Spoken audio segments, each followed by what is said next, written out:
Nebraska Territory, April 1873. The storm had passed, but the plains still wept. Rainwater soaked the dirt road that cut between the cottonwoods, turning the ground to thick brown slush. Wagon ruts ran deep, and in one of them, half buried in mud, her skirts torn and face streaked with grime, lay a woman barely moving.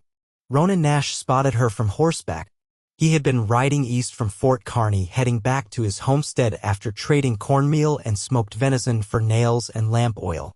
His mare, Juniper, shied when the wind shifted and revealed the woman's shape. At first, he thought she might be dead. He dismounted fast, boots sinking, heart kicking against his ribs. He dropped to one knee and brushed the wet hair from her face. "Miss," he asked, voice low and steady. "Can you hear me?" Her eyelids fluttered. She looked young, no more than 20, maybe, and her lips moved, but no sound came out. Her hands were clenched tight around a bundle wrapped in a small quilt streaked with mud. "Hey," Ronan said again, softer now. "You were safe." She blinked, then whispered, "My boy." Ronan gently peeled the bundle from her arms. Inside was a child, no more than 2. Pale, unmoving but breathing. Ronan's hand trembled a little with relief. The boy was alive. "My boy," she said again, louder this time. Her voice cracked. "He is breathing. You both need to get warm." Ronan's gaze swept the road, but there was no wagon in sight. Only broken harness straps tangled in the grass. No horses. No signs of anyone else. "I had a little girl," she said suddenly, her voice hoarse. "Nell. She ran when the wheel broke. I could not," her chest heaved. "I could not get to her." Ronan looked around. "Which way did she go?" The woman lifted a shaking arm to point west toward the trees. "I will find her," he said. "But first I have to get you and the boy safe." She looked up at him, her eyes wide and full of tears. "Please." Ronan slid one arm under her back, the other beneath her knees, and lifted her gently from the mud. She was light, limp as a rag doll in his arms. He settled her carefully onto Juniper's saddle, then placed her son against her chest, wrapping them both in his coat. He led the horse toward his cabin, which stood only a mile off through the trees. It was the fastest he had ever moved on foot. By the time they reached the cabin, the sky had begun to brighten. The storm clouds were lifting. Inside, he stoked the hearth until the fire roared. He eased her onto the bed and wrapped blankets around her and the boy. She tried to sit up, but her body gave out. "Rest," he said. "You are safe now." Her eyes were half closed. "My name is Norah." "Ronan Nash," he answered, pulling a kettle over the flames. "You are welcome here." She gave a slow nod, then closed her eyes. Ronan found the girl an hour later, huddled behind a fallen log with her arms around her knees. She was shivering but unharmed. When he called her name, she flinched, but when she saw her brother's quilt in his arms, she ran to him crying. By nightfall, Norah and her children were fed, clean, and warm. The boy, whom she called Noah, clung to her side. Nell sat on a stool by the fire, her head against her mother's knee, fast asleep. Norah looked across the small cabin at Ronan. "You saved us. You were left with no horses, no wagon." "What happened?" "We were heading to Wyoming," she said softly. "My husband died last spring. We had nothing left in Kansas. I thought maybe we could start over." Ronan leaned back in the chair across from her. "You came alone?" She nodded. "I thought if I moved fast, just stayed ahead of trouble, I would be fine." Her voice cracked. But the wagon snapped a wheel. The horses spooked. "I tried to catch them, but I fell. And then I do not remember much." "You were lucky I came along," he said. "I know." She looked down at her children, her hand covering Noah's small shoulder. "I do not know how I can repay you." Ronan shook his head. "You do not need to." Silence stretched between them, broken only by the pop of kindling. Norah's eyes were heavy with exhaustion, but she held herself upright, watching her children as if afraid they might vanish. "You should sleep," he said. She looked at him then, really looked. "Why are you being so kind to us?" "I would never leave anyone in the mud," he said, honest and simple. Her lips parted as if she would say more, but instead she gave a small nod. Over the next 2 days, Norah regained her strength. She moved slow, but her hands found purpose folding laundry, sweeping the floor, mending torn seams. Nell followed her everywhere. Noah laughed more. Ronan gave them space but stayed close. He chopped wood, fetched water, and fixed the broken latch on the cabin door. It felt natural, easy, in a way nothing had in years. On the third morning, Norah stood with him outside, the sun rising pink over the plains. "I do not know where to go next," she said. "Stay," Ronan said before he could stop himself. She turned toward him. "What?" He looked down at the dirt beneath his boots. "I have land. Crops. A home. You and your children have no one. It makes sense you stay." Norah studied him for a long moment. Her voice was quiet when she spoke. "This is not pity?" "No," he said. Then he looked up. "It is hope." She stepped closer. "Hope for what?" He reached out slowly, brushing her mud-stained sleeve with his hand. "When I found you, something changed. I do not know what to call it, but I have not stopped thinking about you since." She was quiet, her eyes searching his. Then she whispered, "I have not stopped thinking about you either." He smiled, the first real smile in a long time. "Then stay." Norah's hand slipped into his. She did not answer with words, just a nod and a quiet breath. And that was all he needed. In the middle of the Nebraska plains, where the storms had passed and the earth was beginning to dry, something new had started to grow. By late April, the frost had stopped clinging to the grass in the mornings. The ground held warmth again, and the cottonwoods along the creek behind Ronan's land had begun to leaf out pale green against the soft blue sky. In the small clearing behind the cabin, Norah knelt in the dirt, pressing onion sets into shallow furrows. Her sleeves were rolled to her elbows, and a streak of soil ran along the edge of her jaw where she'd brushed her hair back and forgotten to wipe her hand. Nell sat nearby under a shade of scrub elm, threading wildflowers into a crooked chain. Noah lay asleep on a folded quilt closer to the porch. One hand curled around the wooden spoon he'd insisted on bringing outside. Ronan stood back from the garden, arms crossed, watching Norah fit her hands to the earth like she'd been born to it. "You plant in straight lines," he said. She glanced up. "Your rows were crooked. They grow just the same." "Maybe," she said, pushing another set into place. "But I like knowing where everything belongs." He stepped closer, crouched beside her. "You ever kept a garden before?" "A small one. Just herbs and some pole beans." "Nothing worth writing about. You'll do more than that here." The breeze stirred the hem of her apron. She looked at him sidelong. "I don't expect you to give me your field." "I'm not giving anything," he said. "You're working it. That makes it yours same as mine." Her fingers stilled over the soil. "It's been a long time since anyone said something like that to me." He didn't answer. Instead, he dug his hand into the sack of seed potatoes and handed her a few. She took them, brushing his fingers as she did. Neither of them moved away. That evening, Norah stood at the stove while Ronan brought in the last of the firewood for the night. The children had fallen asleep early, worn out from the sun. The cabin smelled of roasted squash and thyme. She stirred slowly, listening to the scrape of his boots on the floorboards. "You ever think about what you want this place to be?" she asked without turning. "I already know." She looked over her shoulder. "I want it to be steady," he said. "Not easy, but steady. A place where nothing gets taken unless it's given." She set the spoon down. "You think I could belong here?" "Not just stay. Really belong."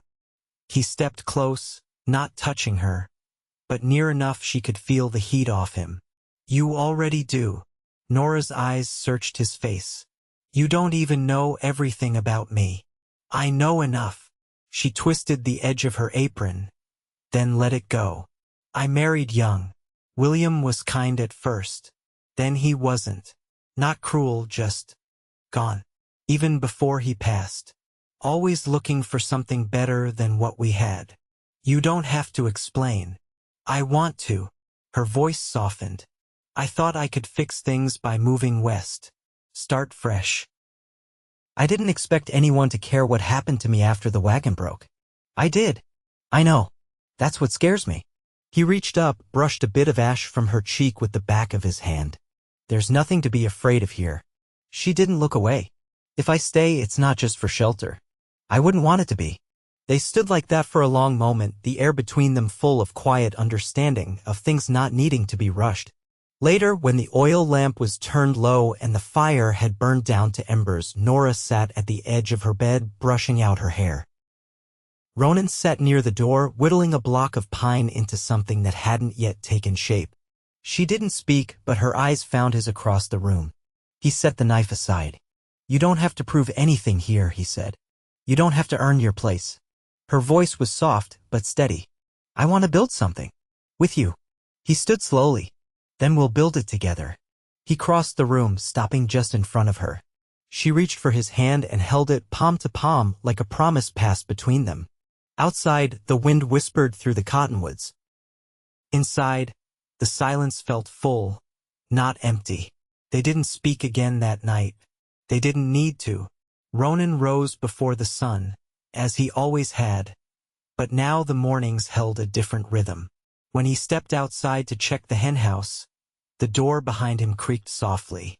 Norah emerged with her shawl wrapped tight, her hair unbraided and loose against her back. She carried a small basket for eggs, and her bare feet whispered against the packed earth. "I told you I'd take care of that today," he said, glancing back. She moved beside him, her breath curling in the early chill. "And I told you I don't like being idle." They walked in silence through the stillness. The hens clucked sleepily as she reached into the nesting boxes. Ronan leaned against the post, watching her with quiet appreciation, not for her beauty, though it was there in the soft light, but for the steadiness she carried into each task.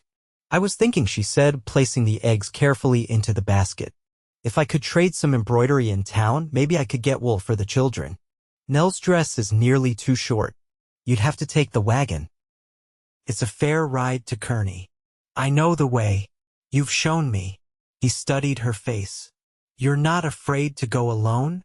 I'm not the same woman you found in the mud, Ronan." She met his eyes, calm and sure.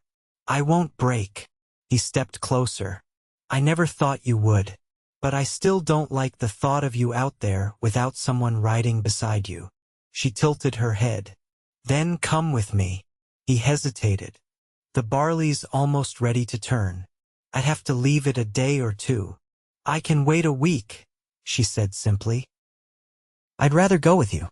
As they walked back, the sky went from pale gray to gold, and the children's voices drifted from the cabin, Nell chattering about a crow she'd seen, Noah's high, delighted babble. Norah paused on the threshold, looking back once before stepping inside. Ronan lingered, his hand resting on the porch rail. The land stretched wide before him, but his gaze stayed fixed on the life forming within the walls behind him. That afternoon, they walked the edge of the north field where the soil turned rocky before giving way to scattered sage. Norah held Noah on her hip and Nell ran ahead, gathering pebbles and stuffing them into her apron pocket. "I'd like to build a little coop for a few more hens," Norah said. "Maybe raise a pig come fall if there's grain to spare." Ronan nodded. "There's fencing left from last spring. We could clear a spot near the east slope. Good drainage there." She shifted Noah to her other arm. "Would you let me help with that?" "I'd be insulted if you didn't." She smiled without looking at him directly. "I used to think I wasn't made for this. For the quiet. For growing things. You were just somewhere nothing had a chance to grow." They stopped near the old cedar post that marked the end of his boundary line. Nell crouched nearby, tracing something in the dirt with a stick. Norah set Noah down, and he toddled forward, arms outstretched. She turned toward Ronan, brushing a hand down her sleeve. "There's something I need to ask." He waited. "I've been thinking of marrying again, but not for convenience, or safety, or a name. I'd want it to be because there's something real between us." "There is," he said quietly. "But we haven't spoken it. That's because sometimes words don't hold it right." Her voice dropped. "Then how do I know it's true?" He stepped forward, close enough that she had to tilt her chin to look at him. "Because I'd give you my name, my land, everything I've kept to myself till now. Not out of duty. Out of want." She didn't answer right away. Her hand found his, warm and calloused. "Then I'd take it. Not because I need to, but because I want to belong with you." The wind moved through the grass, and for a long while they stood like that, hands joined, the earth stretching quiet and open around them. That night, as the moon rose over the plains, Ronan carved a small wooden ring from juniper, the grain fine and pale. He didn't say what it was for. He left it on the table beside the spool of blue thread Norah had used that morning. When she found it, her fingers closed over it like it was something sacred, something earned. She didn't ask a question. She didn't need to. By the second week of May, the rhythm of their days had settled into something that no longer felt borrowed. The barley stalks had begun their slow turn toward gold, and the orchard trees behind the cabin, though young, held their first pale blossoms. Washing hung from the line near the smokehouse, caught in a warm breeze that smelled faintly of lilac and ashwood. Ronan stood at the edge of the north fence, hammer in hand, straightening a post that had leaned under the weight of last winter's snow. Norah approached, her skirt brushing softly through the grass, a small folded paper in her hand. "I found this tucked into the ledger," she said, holding it out. He wiped his palm on his trouser leg before taking it. The paper was yellowed at the edges, the ink faded but legible.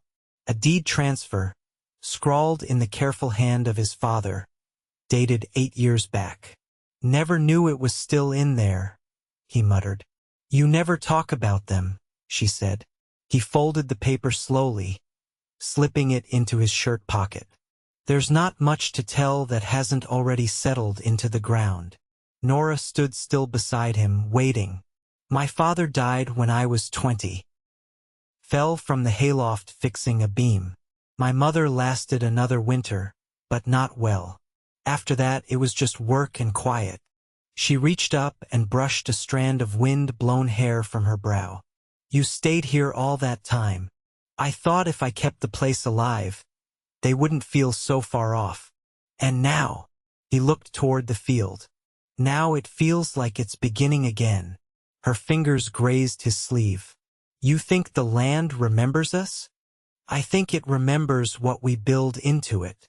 That evening, Nell sat cross-legged on the floor, carefully arranging colored thread in a tin box. Norah mended the hem of a curtain by the window, the firelight casting soft shadows along the plank walls. Ronan brought in a small pail of milk and set it near the hearth. "I passed the mail wagon at the creek bend," he said, pulling a folded envelope from his coat. Norah laid the curtain across her lap. "I don't know anyone who'd write me. It had your name." She took the envelope and turned it over. The paper bore a Kansas stamp, worn at the corner. She opened it carefully, eyes moving over the page with a stillness that seemed to thicken the air. "It's from my cousin in Wichita," she said finally. "She heard I was gone. Someone must have seen the wagon, the damage." Her voice thinned. "She thought we died." Ronan waited. "She's offered to take us in. Says she's remarried, has a place with a school nearby." He didn't speak. Norah folded the letter and set it on the table. "I don't want to go." He crossed the room slowly. "You don't owe me, you're staying." She looked up at him. "This isn't about owing. It's about where I feel steady." He sat beside her, careful not to touch. "If you stay, it's yours too. Not just the land. The work. The quiet." Her voice trembled slightly. "Could we marry before summer's end?" He turned to her, meeting her gaze fully. "We could marry this Sunday." She blinked, then smiled, not shy or uncertain, but sure in a way he hadn't seen before. "I want Nell to wear blue, that dress with the buttons. And I'll make something simple for myself. You'll be beautiful in anything." At dawn on Sunday, the cabin smelled of yeast and wood smoke. Norah stood in the small room that had once been used for storage and now held a washstand, a cracked mirror, and a straight-backed chair. Nell helped brush her mother's hair, her face solemn with concentration. Ronan waited outside with Noah on his hip, the boy clutching a scrap of muslin. A neighbor from 3 miles west rode over with his wife, a small book in hand and 2 fresh-laid eggs for the table. They stood beneath the cedar post in the north field, the same one where Norah had once asked if she could belong. The wind moved gently through the barley. The children stood close, and the neighbor's wife held the book with reverence. When it was time, Ronan slipped the carved juniper ring onto Norah's finger. Her hand didn't shake. I didn't know peace could feel like this, she whispered. You've built it with me, he answered. As the sun climbed higher, they shared bread and honey and a jug of cider. Nell ran barefoot through the grass, her blue dress catching the light. Noah toddled clumsily after her, his laughter high and bright. Norah sat beside Ronan, her head resting lightly against his shoulder. He didn't speak, only rested his hand over hers and watched the field sway under the sky. They had come through mud and silence, through broken wheels and long roads. Now, with roots settling deep and the horizon wide before them, they had all they needed. By early June, the barley was high enough to whisper when the wind picked up. The new coop stood finished near the eastern slope, and a mottled sow had settled into the pen beside it, already rooting curiously at the fence with her snout. Norah had stitched a thin cotton curtain for the cabin's front window, and Nell had taken to drawing pictures in charcoal on bits of unused ledger paper, taping them carefully to the walls with pine pitch. The sky had held steady for weeks, the rain soft and even, the sun never cruel. It was the kind of season that felt borrowed from luck. That morning, Ronan came in from the field with dust on his boots and a thick envelope in one hand. He set it on the table between them. It came from Lincoln, he said. Norah dried her hands on her apron. You were expecting something from the capital? No, he said. But I rode in with the neighbor last week. Filed a request. She unfolded the letter slowly, her eyes scanning the page. Her gaze lifted partway through. You put my name on the land, she said. He nodded once. It's not just mine anymore. Her eyes didn't shine, but her voice went soft. You didn't have to do that. I wanted to. You've planted more than I ever did. She folded the page carefully. Then I suppose I better carry my weight. You already do. Later that afternoon, Ronan brought down a box from the loft, something she hadn't seen before. Inside were yellowed papers, a small daguerreotype of his mother in a pressed gingham dress, a silver spoon with a bent handle, and a faded army-issued canteen. I figured if we're starting new, you ought to know what came before, he said. Norah ran her fingers over the photograph. You have her eyes. She used to sing while she shelled peas. His voice was quiet. She never sang after my father passed. Norah looked up. Do you? Not since then. She reached into the box and pulled out a folded piece of muslin wrapped around something hard. Inside was a pair of boot spurs, dulled with age. You ever ride with these? Once. Left them behind when I stopped drifting. She set them aside and took his hand gently. You don't have to leave pieces of yourself behind anymore. That night, after the children had gone to sleep, they sat on the porch beneath a sky scattered thick with stars. A cricket chirped from the roots of the barrel cactus near the steps. Norah leaned against his side. I never asked what made you stay on this land all these years. He looked toward the dark field. At first, it was stubbornness. Then it was habit. But now, she waited. He turned to her. Now it's you. She didn't answer. She just reached up and touched his cheek, her fingers tracing the line of his jaw like she was memorizing it in the dark. We could build another room onto the cabin, he said. Something for the children when they're older.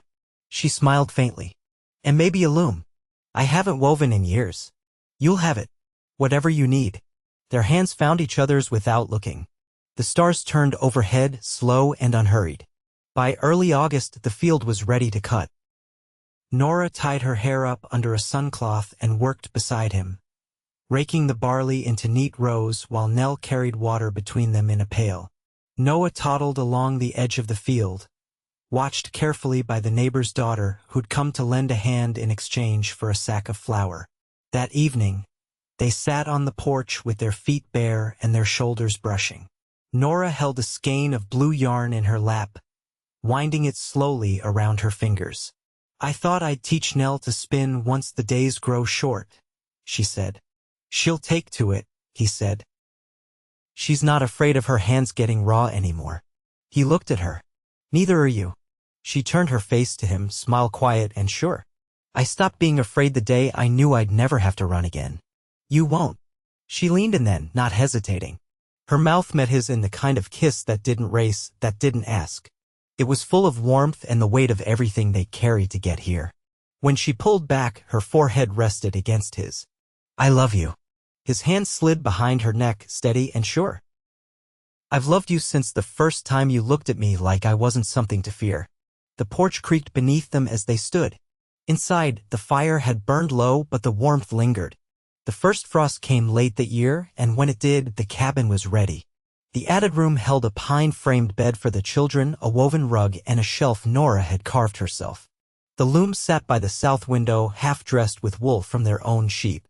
The pig had farrowed in October, and the hens had kept laying longer than expected. Ronan built a cradle by hand and painted it the soft color of river stone. Norah didn't say anything when he showed it to her, just placed her hand over her belly and nodded, her eyes full. They never returned to town except for supplies.